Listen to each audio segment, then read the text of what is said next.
Bismillahirrahmanirrahim. Assalamu alaikum, dear students. I'm your teacher Simi Namer, and I'm here again with a new lecture. I hope everything is going well at your side in these challenging times. So let's proceed to the lecture.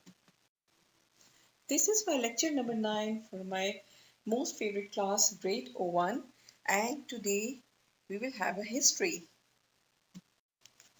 So we have to continue chapter number 12, which is how far did Pakistan achieve stability following the death of Jinnah? In the previous lecture, we learnt about the reign of Khwaja Nazimuddin. After the death of Jinnah, Khwaja Nazimuddin became the Governor General and Liaquat Ali Khan was the Prime Minister at his time. And we also learned about the objective resolution that the Khwaja Nazimuddin made a constituent assembly, and that assembly had to set up a basic principle committee, and the duty of basic principle committee was to draft the laws for a new constitution, and these were known as the draft was known as the objective resolution. Then we also talked about PRODA, which was the Public and Representative Officers Disqualification Act, and the act showed that Pakistan had yet to become the free democratic country that the archive Jinnah had envisioned. So the act was to disqualify of any corrupt officer any corrupt public officer. And then during the time of Khwaja Nazimuddin's, the refugee problem was settled by Liaquat Nehru Pact. And then we talked about the problem of Hyderabad and Kashmir that was settled. And then army leaders, in which I told you about the Rawalpindi conspiracy, and that was this conspiracy was found by the army chief at that time, General Ayub Khan, and Liaquat Ali Khan survived his first coup then. So, but still he was assassinated um, in Rawalpindi. So that was all about the previous chapter, the previous lecture. Mm, let's proceed to today's lecture. As I said, Liaquat Ali Khan was the first Prime Minister of Pakistan, and I told you that he was assassinated in a public meeting in Rawalpindi on 16 October 1951. After his death, Ghulam Muhammad became the third Governor General of Pakistan, and he had been the Finance Minister in the cabinet before. After the death of Liaquat Ali Khan, Ghulam Muhammad persuaded Khwaja Nazimuddin to become Prime Minister, which under Liaquat Ali Khan had become a more prestigious or reputable office than Governor General. So, Governor Ghulam Muhammad was the first of a number of major political figures in Pakistan who had risen from amongst the civil services to high office. The Planning Commission plays a central role in the planning processes in different ways. First, it acts as an advisory board to City Council on all planning and development issues. And then, secondly, the Commission assures that the general plan is implemented by reviewing development applications on a case by case basis. So, in 1950, a planning commission was set up to oversee economic development in Pakistan. This is an agency of the government of Pakistan established in 1950 to oversee the country's economic and social development, chiefly through the formulation of 5-year or 6-year plans. The country's 5-year plan was launched in 1951. Or, sorry, the 6-year plan was launched in 1951. In 1951, it launched a 6-year plan for Pakistan covering agriculture, fuel and power, industry and mining, transport and communications, and social uplift schemes. That was launched in 1951. So, as I said, that the Planning Commission they are working differently. In their first step, they will launch their planning activity, and in their second plan in 1953 a planning board was set up to review the development that had taken place, and this produced a draft 5-year plan in 1956 to follow on from the 6-year plan. Both these schemes played a major part of the to help bring about economic development in Pakistan. For example, in 1952, a major jute processing plant was opened in East Pakistan, and the exploration of oil gas led to the discovery of vast reserve of natural gas at Sui in Balochistan. However, these were not easy times for the people of Pakistan. From 1951 to 1953, there was a severe drought in Pakistan. This affected food production, and in February 1953, severe food shortages led to rioting in most cities.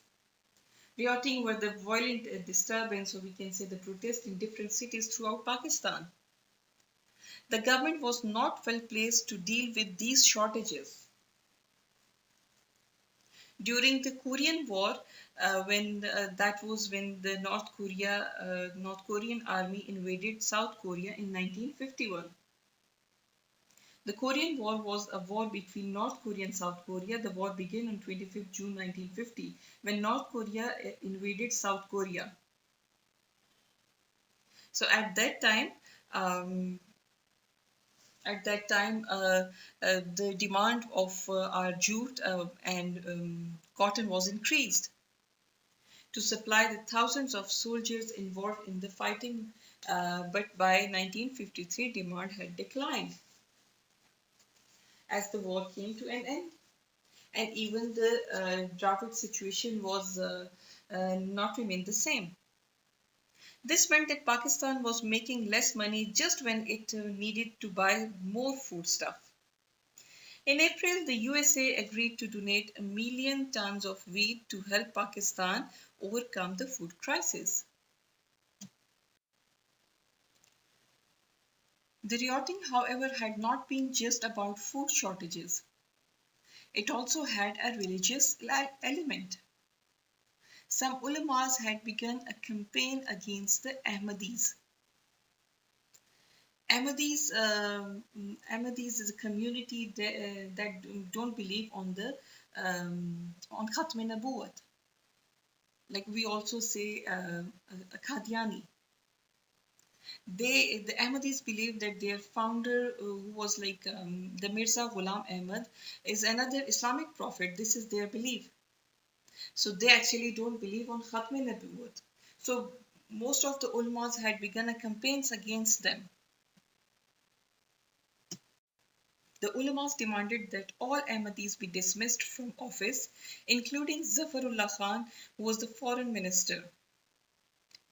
It was only after martial law was imposed and numerous arrests were made that the rioting was brought under control.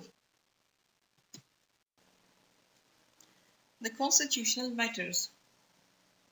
The recommendations of the Basic Principle Committee presented to the Assembly on 28 September 1950, but that had proved so unpopular that they were withdrawn for further consideration. In the previous lecture, I have told you about the Basic Principle Committee, that it was made in 1949 by Khwaja Nazimuddin. It was a specialized committee set up by Khwaja Nazimuddin in 1949 on the advice of then Prime Minister Liaquat Ali Khan, and the purpose was to determine the principles on which future constitution would be formed. So that had proved so unpopular that they were withdrawn for further consideration. 2 years later, on 22nd December 1952, a revised report of the Public Principle Committee was presented by the Prime Minister Nazimuddin. It altered the 1950 proposals by suggesting that the head of state must be Muslim. There should be a House of Units with 60 members from East Pakistan and 60 from West Pakistan. So equal number of members. And the House of People should have 400 members with 200 elected from each wing, from East Pakistan and from West Pakistan. And then religious minorities would have representatives at national and provincial level. At both levels, the religious minorities, which were like Hindus, Sikhs, and Christians, they will have um, their representation. And the cabinet was to be responsible to the National Assembly, not the head of the state. The cabinet was to be responsible to the National Assembly, but not the head of the state. Head of the state is the president. The head of state would choose a committee of Islamic specialists to ensure that all legislations conform to Islamic law. All legislations mean all laws. All laws, they will confirm that all laws are according to the Islamic law. The official language should be settled by the assembly, because that was a huge issue at the time, that the Bengalis were demanding that Bengali should be the official language, and Jinnah favored Urdu as an official language, just because he wanted to bring all the communities, all the different social communities on a single platform. Like there were Pathans, there were Punjabis, there were Sindhis, there were Baluchis and Bengalis. So he wanted to bring them all on a single platform. So that was Urdu. So in this report, they suggested that the official language should be settled by the assembly. These proposals also met with criticism. Much of the criticism came from East Pakistan, where the committee proposals were said to be subversive of the ideology of Pakistan, and representing the major provinces and neglecting the Bengali language thoroughly in the constitution and the legislative process. So Nazimuddin said that they would undergo further discussion. Further political changes and uncertainty meant that the constitution was not settled until 1956, when Major General Sikandar Mirza was in power, as yet Pakistan had no official language. Although Urdu had been suggested under the Qaid and had much government support, it was an issue that so many people felt strongly about, that it would be hard to resolve without further unrest. The Bengalis of East Pakistan were particularly opposed to this use. Consequently, no progress was made on this issue.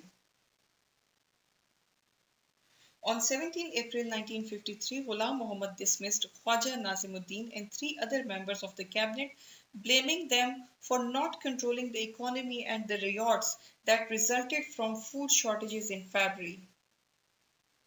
He did this despite the fact that they had received a vote of confidence from the assembly. Nazimuddin was angered but decided not to resist, fearing that disagreement in the government would be disastrous for the country. And the new cabinet had 8 old members and 3 new ones. When Ghulam Muhammad dismissed the cabinet even, so the new cabinet had 8 old members and 3 new ones, including a new prime minister. And the new prime minister was Muhammad Ali Bogra, who had been the acting ambassador to the USA before. Muhammad Ali Bogra became the third Prime Minister of Pakistan, as the first Prime Minister was Liaquat Ali Khan. After his death, Khwaja Nazimuddin, who was Governor General before, so Ghulam Muhammad asked him to be the Prime Minister, and Ghulam Muhammad he himself took the Governor Generalship of Pakistan. So after dismissal of Khwaja Nazimuddin, Muhammad Ali Bogra became third Prime Minister of Pakistan. Bogra wanted as much foreign aid as possible to boost Pakistan's economy. In April 1953, the US, Canada, and Australia agreed to send Pakistan 1 million tons of wheat, which helped to calm fears of famine. Famine is a food shortage that had sparked the riots, which actually ignite the riots. It was also Bogra who set up the planning board to produce a 5-year plan that would hopefully avoid further food shortages.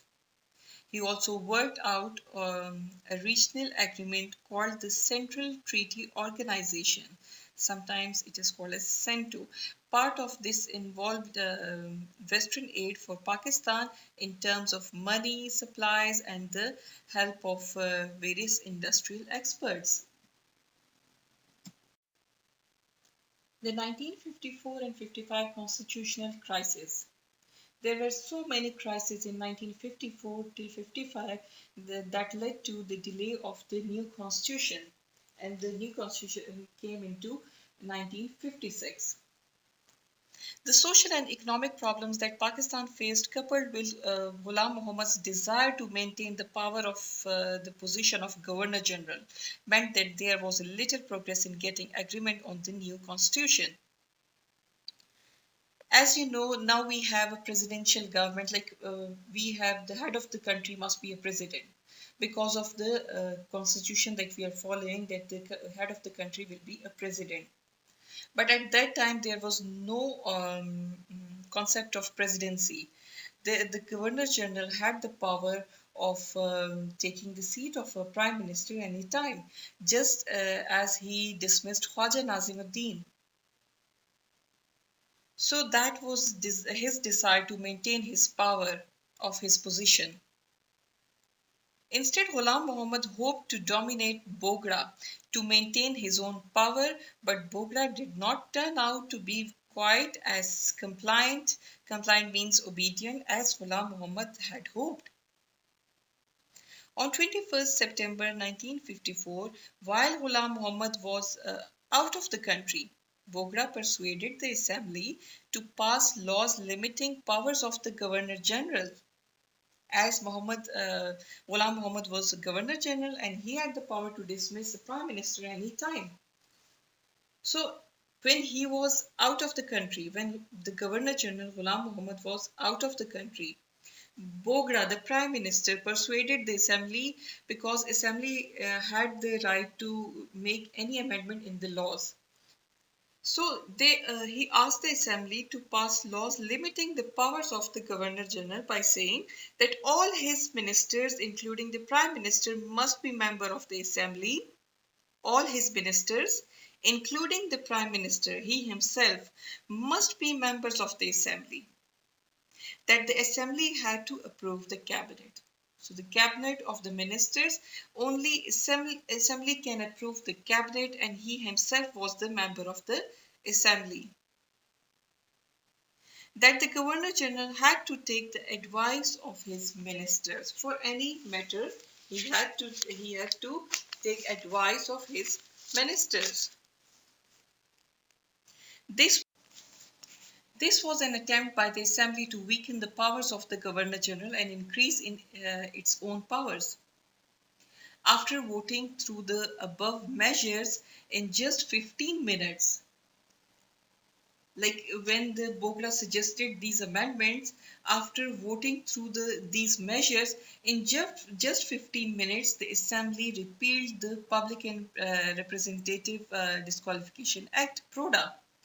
So their first act was to reveal or to reverse or to cancel or to dissolve the PRODA Act, which said that the Governor General could remove ministers from the national and provincial governments for up to 5 years if they abused public office.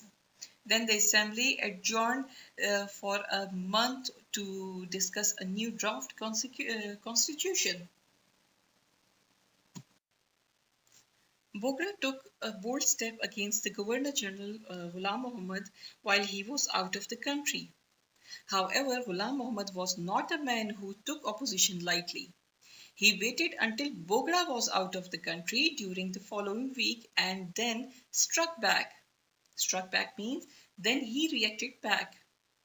He declared a state of emergency and then dissolved the assemblies. He made a statement saying the Governor General, having considered the political crisis with which the country is faced, has decided to declare a state of emergency. The Constituent Assembly, at the present constituted, has lost the confidence of the people and can no longer function. Until such time as elections are held, the administration of the country will be carried out by a reconstituent cabinet. So he dissolved the assemblies. It means he finished the existing government. He took power of the whole assembly from the elected government.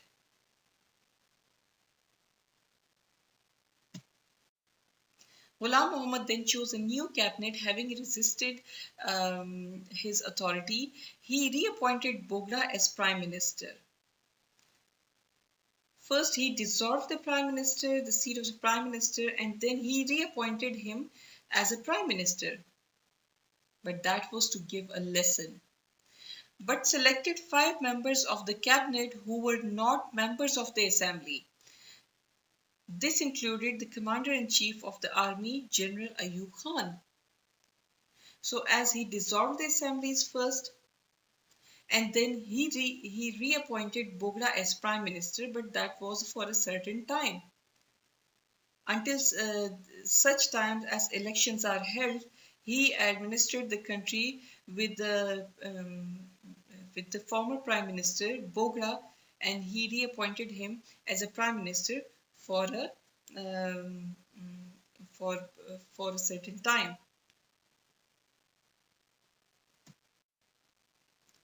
Maulvi Tamizuddin, who was the speaker of the dissolved assembly, the previous assembly, he contested the dissolution in the Sindh High Court.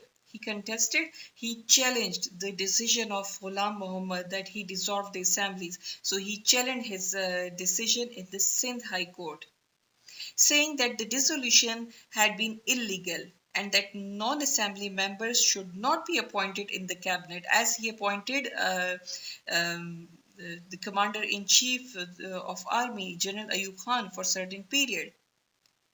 So Maulvi Tamizuddin said that the non-assembly members should not be appointed in the cabinet. In February 1955, the court ruled in favor of Maulvi Tamizuddin. Ghulam Muhammad appealed into the federal court against this judgment. On 10th May 1955, this higher court ruled that Ghulam Muhammad had the authority to dismiss the assembly if he was satisfied that the situation demanded it. So on 21st June 1955, elections were held for a new constituent assembly, and that was proper elections. It met for the first time on 7 July 1955. So that was the first elected government. In August, Ghulam Muhammad fell ill and had to resign. He was replaced by Major General Sikandar Mirza. Major General Sikandar Mirza was one of the 5 members selected for Ghulam Muhammad's cabinet who was not a member of the assembly. After the dissolution of the assemblies, Ghulam Muhammad um, lost confidence of the people of the current government.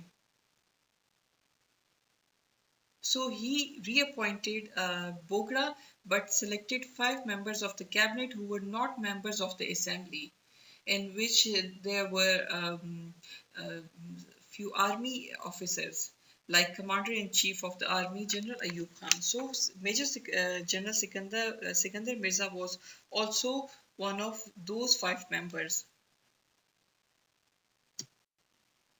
From May 1954, Major General Sikandar Mirza was the governor of East Pakistan. When Ghulam Muhammad had to retire due to ill health, Sikandar Mirza was made acting Governor General. He decided that what Pakistan needed was a leader capable of taking decisive action. decisive the final elections. As a politician with a military background, having served in a British army, Mirza was not afraid to take it.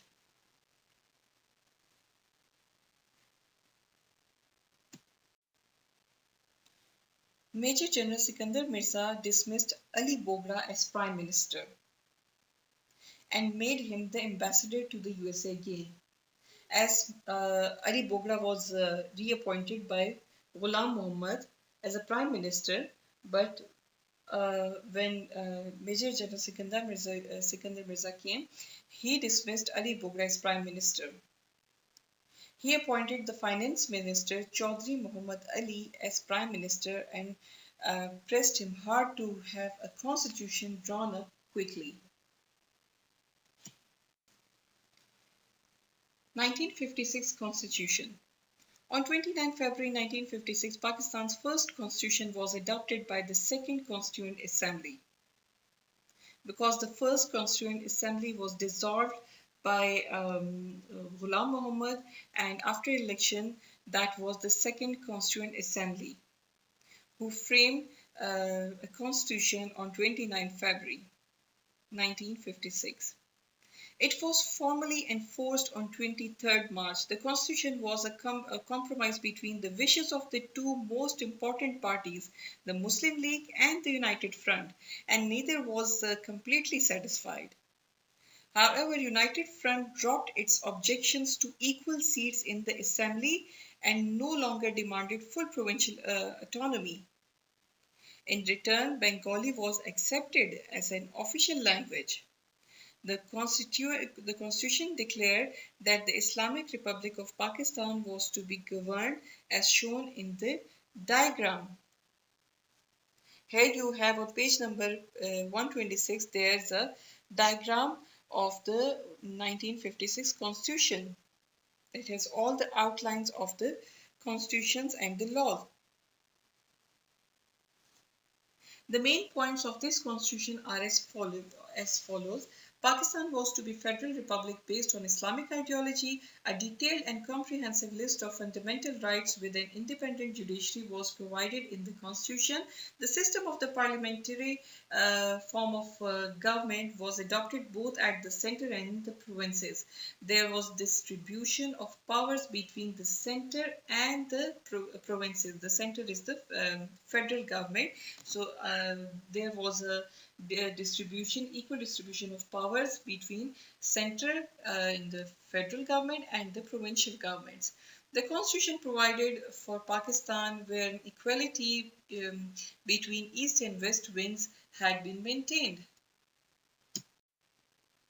For the distribution of subjects between the center and the provinces, the three lists of subject had been drawn up.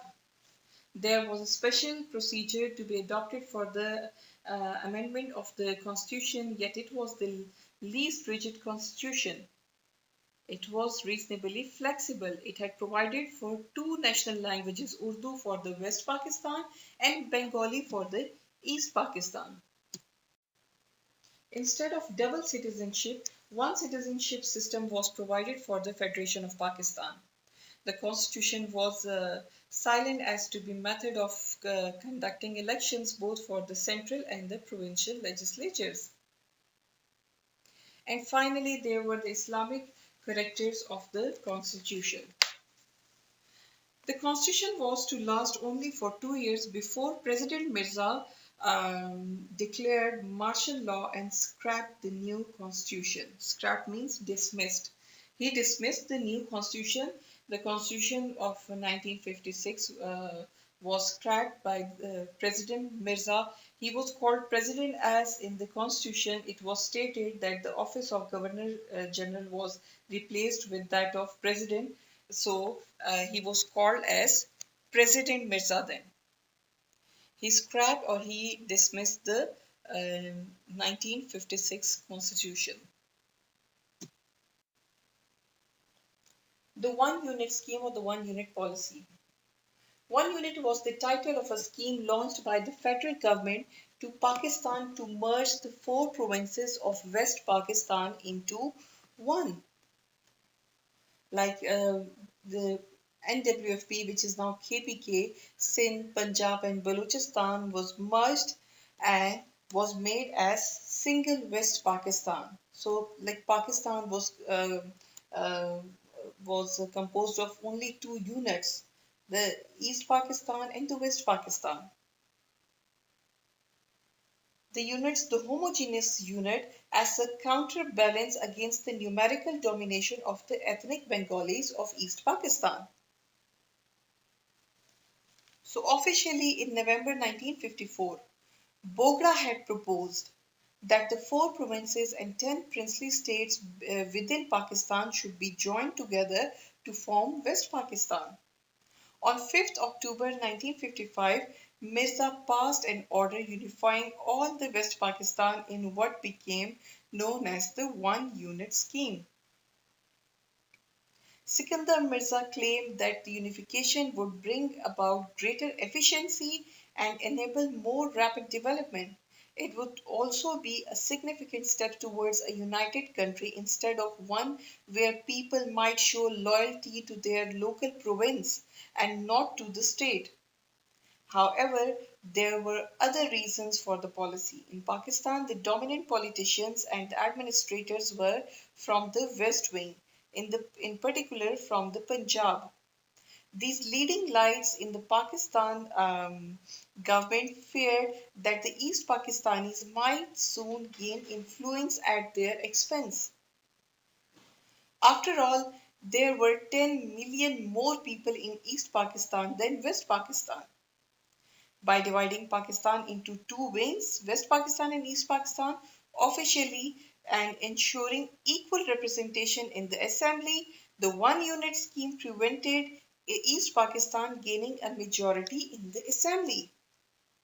As the East Pakistan was asking for a majority of seats, as the population was comprised more in the East Pakistan. The scheme was highly unpopular in East Pakistan and also was opposed in the individual provinces of West Pakistan also. Such was the opposition that President Mirza had to dismiss the Chief Minister of Sindh and dissolve the state assemblies of Bahawalpur and Khairpur provinces.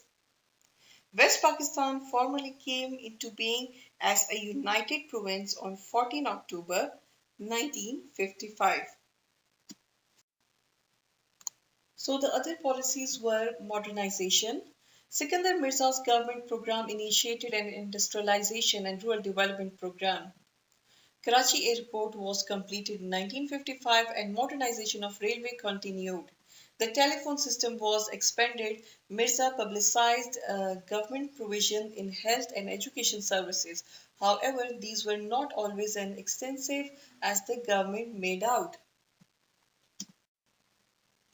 East Pakistan had always been poorer than West Pakistan, and its people had not been involved in a decision making process of government. Their natural discontent or natural dissatisfaction, discontent means dissatisfaction, was made worse by food shortages and other problems caused by severe flooding through 1955. Chaudhry Mohammad, who was the Prime Minister, Chaudhry Mohammad Ali, he resigned as Prime Minister on 12th September 1956 because of this situation. Because of the discontent in the East Pakistan, Mirza replaced the previous Prime Minister, the ex-Prime Minister who was Chaudhry Mohammad Ali. As he resigned, so Mirza replaced him with Hussain Shahid Sohrawardi, who was a politician from East Pakistan. He hoped that giving the most important cabinet post to a politician from East Pakistan would help to win support from there for his government. Sohrawardi kept his job for only 1 year, for only a year. That had no desire to be a puppet prime minister and pressed hard for Mirza to allow him to have a meaningful degree of authority. He don't want it to be a puppet prime minister. He don't want it to be a figurehead only, because all the powers were with Major Sikandar Mirza. So he was dismissed in October 1957. Sohrawardi showed what a shrewd politician he was by asking Mirza to put his popularity to the test by holding a vote in the assembly. Mirza knew that Sohrawardi would probably win this vote and he refused.